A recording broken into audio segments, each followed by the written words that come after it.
Hello, everyone. Welcome to the making of the success stories from your host, Reshmi. I am back again with another very interesting person and an interview which is going to discuss a lot about what we are, where we stand now, and our future. That is green, being green, thinking green, sustainability, and so on. We have with us our guest, Hanna Nybesson. And I recently met her for a Hållbarhet eller sustainability project, and uh, I was so interested and curious to learn more that I wanted to talk to Hannah again, and therefore this meeting is scheduled, and I hope our audience will also get a lot of chance to learn and hear from Hannah and her experience. So welcome, Hannah. Thank you. Thank you. um, as I mentioned, we are discussing a lot about Hallberg here, but before going to that topic, I would also like to know a little bit more on your life journey. Since I'm not wrong, if I'm not wrong, you have worked as a specialized nurse for several years as an anesthetist. Um, could you briefly share some of your cherished memories working as a nurse? Yes, I've been working in the ambulance and the ER in Stockholm area for 10 years, and also in the operating theater, like for to make people sleep during the surgery. Um, and I enjoyed that very much. It's a good work. It's nice to meet people in their most. It gives a good feeling to meet people in the most vulnerable stages and to help them. It feels really good in your heart. But actually, I had to leave because I couldn't really agree with the organization and how things are done politically and strategically in the Stockholm region. So I didn't feel like I could do my work in a way that I wanted to.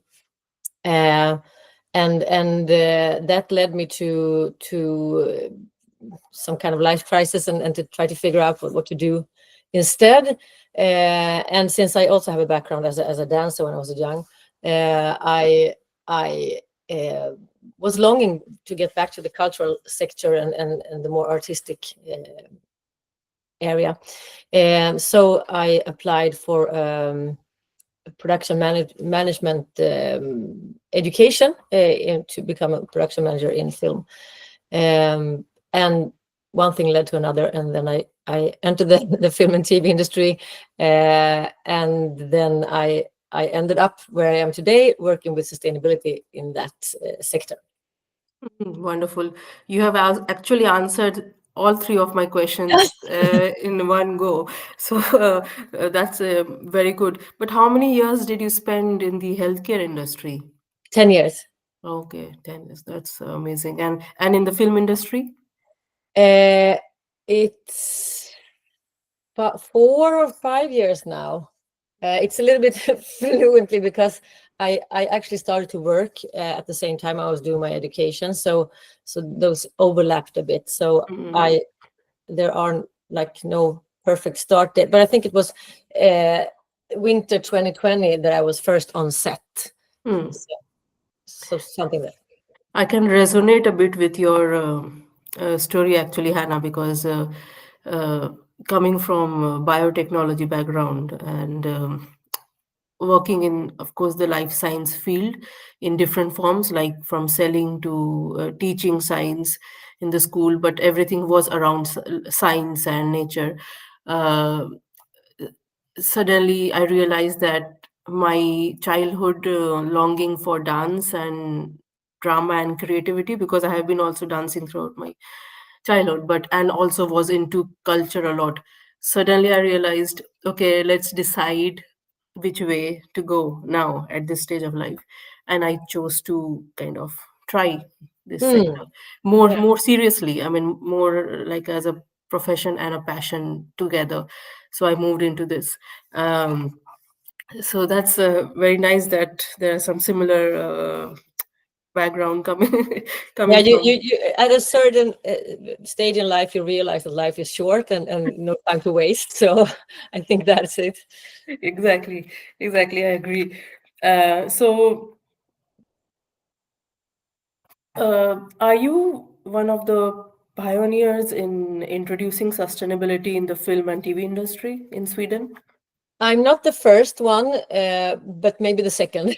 So Okay. there are some fantastic people in the Nordic countries that were ahead of me.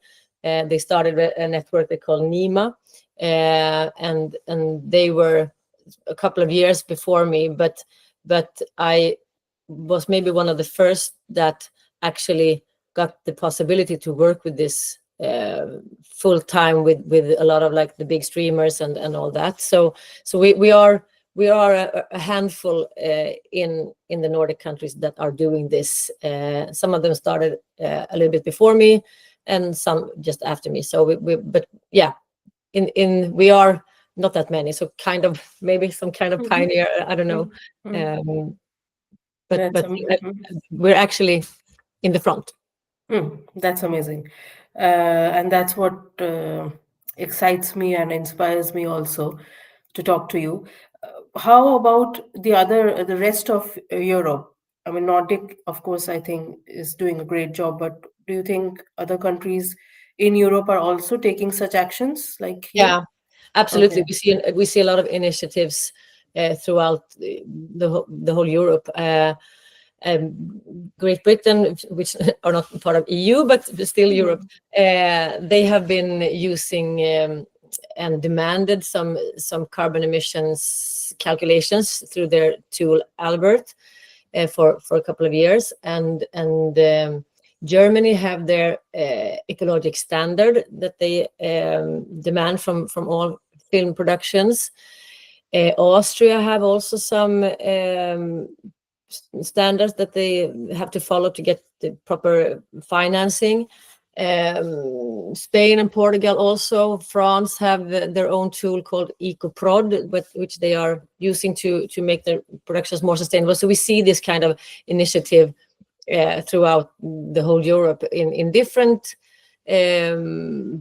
like different amount or different like ways to do this.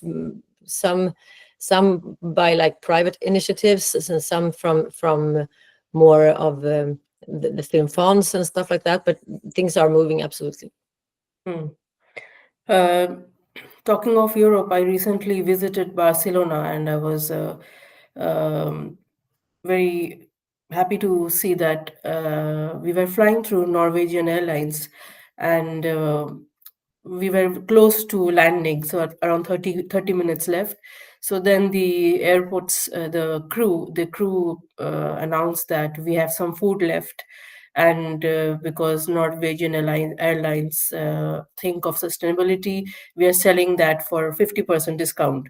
So if any one of you would be interested to buy the food, because we don't want to waste that, but selling it for cheap. So that was a good initiative. At least they are thinking of that and trying That's a to really sell. good initiative. Even better would have been if they could have invented Yeah.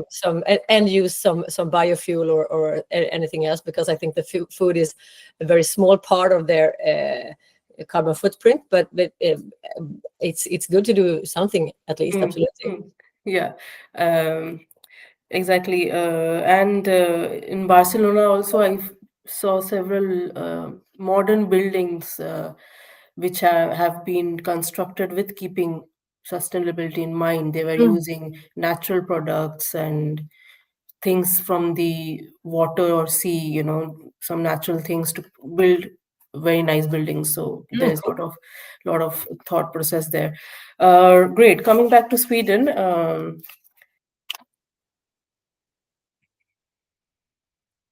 So, in simple words, of course, sustainability is the word kind of. I think the whole world is talking about it. But for those who don't understand, how do you simply define sustainability? There is actually a very good definition, but I will not tell you take that because it's really long. But my idea of sustainability is that we could not use more resources than to have in mind that it also should be able for coming generations to use their amount of resources to have a good life.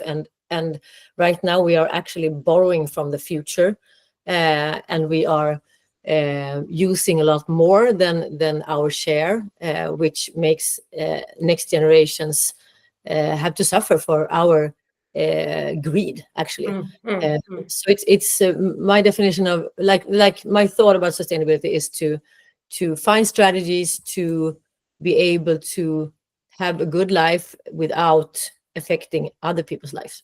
mm. I mean, those words which you just mentioned, we are borrowing from our future. That's so amazing and so thought-provoking, seriously. And Yeah. exactly, we need to spread this word as much as possible Mm. so that we all act together. Um, I know I learned from you in the project that there are three pillars of sustainability, right? Social, ecologic, and economic. Are these three pillars uh, applicable only to the film industry, or it's for all forms of in all kinds of industry?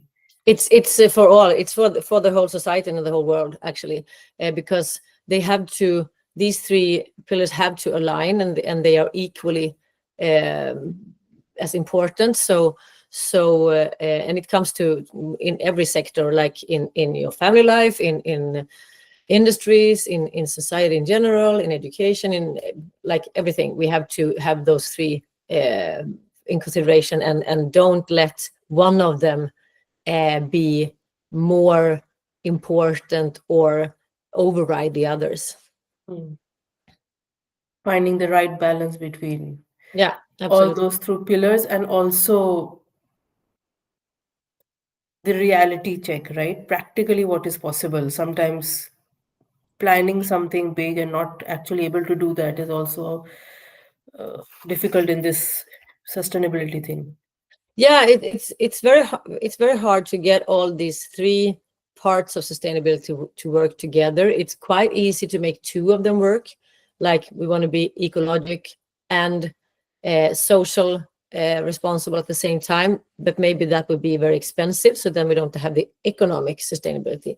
Or we can think about the economy and the social part of it, but then maybe we are not taking care of the ecologic part. So it's very hard to get those three to work together, and there are no one simple solution to it all, because if it would have been, we would have done that already. We're not that stupid as human beings, but it's not that easy. So we are walking a new path here, and we are changing the whole society and our mindset. So it will take some time, and we will do some. It's a slippery road. We will sometimes drive right off the road and get it back up again, and like that. So it's.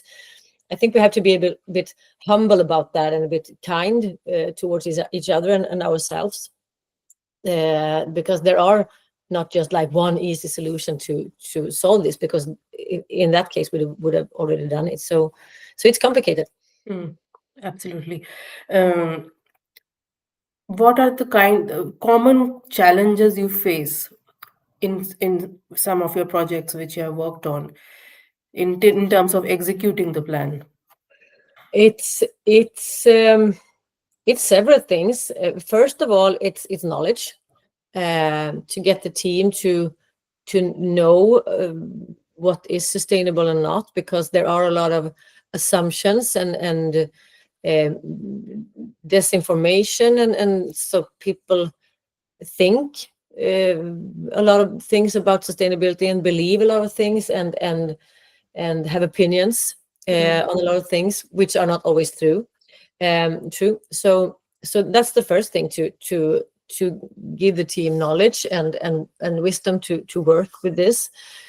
um, and then it's to change people's habits. It's always hard. We are used to doing a certain way, and we would like to stick with that. try to change people's habits and try to make them see that this is not only limitations, it can also be better, to have the mindset that we are doing this because it will be better. um, and then it's financial. Most of the productions have a strict budget, and some sustainability actions cost more. But I always say that we can start with all those things that doesn't cost more. So if we have done all the things that doesn't cost more, then we can start to talk money. But Mm. it's very easy for when you're not used to work with this, it's very easy to just like push back and say that, oh, we don't have the money for this. Mm. But not everything costs extra. um, and then it's to follow through, because we can have a really, really good plan, but when reality hits us with the all the challenges there is in shooting a film or a TV series, we have to stick to the plan, and that's not always easy, because you have to adjust, and things happens just like from one hour to another, and you're not always able to follow the plan or to plan at all. um, so that's also a challenge. um, yeah, that's pretty much it in Mm. general. So it's like every um, other project where you're going to make changes. It's a bit difficult, but you Mm. have to, and I think you have to take it step by step. You cannot do everything at once. If you have to have like reasonable goals, and make it um, able to succeed, because nobody will uh, continue with this if they constantly fail. So Mm. we have to make it positive, and make people feel that they can succeed. Mm. Mm. How early is the best time to get involved in any project so that Uh, results are good? I'm always too late into projects. I should say, as early as possible. Um, I think the best way is when I can be a part of the project during the development phase, before green light, and before Mm. the budget is set, and before the the decisions in which way you are going to do this production. That's the best time to get in. I think that's very, very rare. I have like done that once or twice. The most common thing is that I get involved like 2 to 3 months before they start to shoot, which is okay, because then I can make some changes, but some things are already very set, so it's hard to change. We cannot change the budget. We cannot change some big strategic or creative decisions. So, but you can do things there. Mm. And some Mm. other times they just call me like 1 week before, like, hey, we should think about this sustainability thing as well. Can you join us? And then of course it's very hard. Then it's more of in those cases, it's more of collecting data and learn for next projects, I should Mm. say. Mm. Right, I agree with you. Um, there is something called green screen and green script. I I'm read not it somewhere. I'm not familiar with those terms, Okay. but I think you are talking about like having sustainability as a part of the storytelling. Yes, I Yes. mean, while the directors or the writer writes the story at Yeah. that very moment, right? Yeah. Another term I've heard is planet placement instead of Okay. production placement. Um, and that would be great. I think that we have a responsibility to normalize sustainable ways of living and thinking, because I mean we have this with like with inclusiveness and that kind of uh, things. So I think we can have this for sustainability as well.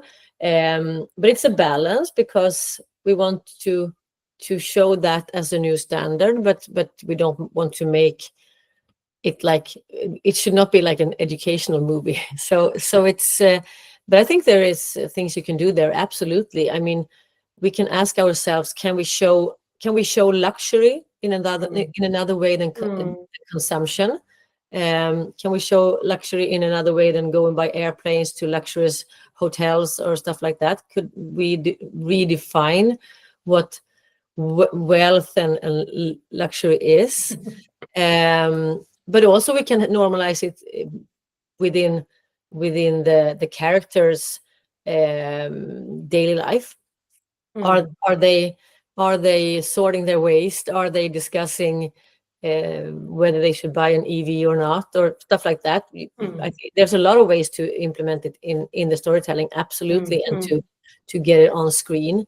And also for non-fiction, you can also make that as decisions to what you want to show on screen. But I'm not I'm very I'm not a part of that discussion because um, a lot of the creative stuff happens before I enter the Mm. production. So, but it would be cool to do Mm. that.